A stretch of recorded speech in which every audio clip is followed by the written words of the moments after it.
මේ වැඩසටහන ඉදිරියට කරගෙන යාම සඳහා වෙනත් දෙන්නේ නැහැ.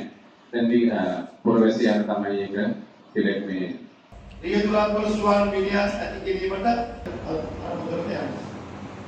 රයිතෝ 2017 අංක 18 සංශෝධිත භාරතේ Motor Category section number 51 වල තියෙනවා මත්පැන් හෝ මත්ද්‍රව්‍ය. දැන් මත්පැන් පෙන්වන පදලස්ස අභිගමනක් තියෙනවා. ඒකෙන් දැන් 1,50,000 shipment එකට දාලා තියෙන ඉදිරියේදී ලැබෙයි.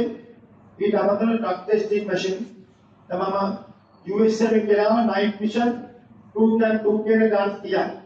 තා 50ක් දාලා තියෙනවා. ඒ ගන්න මේ මුදල් පොඩි තමයි පෙන්නන්නේ. රජයේ විමුක්කාරක සභාවට ගිහින් පාර්ලිමේන්තු විමුක්කාරක සභාවට ගිහින් අමුත්තේ බඩු ලබා. ඔය බූට් එක, shoes, raincoat, jacket ඒ සේරම ගන්න ප්‍රතිපාදන අපි ලබා ගන්නවා.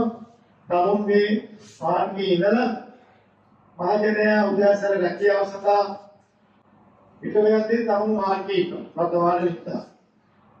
මහජනයා රැකියාව අවසන් කළ නිවසේදී තමුන් මාර්ගයේ ඉන්නවා. ඉතින් අපි තමුන්ගේ නැත්නම් උනන්දුව කාර්ය සුරාත්මය අරගෙන තමයි විශේෂයෙන්ම ට්‍රැෆික් නිලධාරී සම්බන්ධව මේ දීමනා සහ භාණ්ඩ ලබා දෙන්නේ. දැන් මේ අම්පිරවල මේ සුන්නේ ට්‍රැෆික් නිලධාරී කිව්වොත්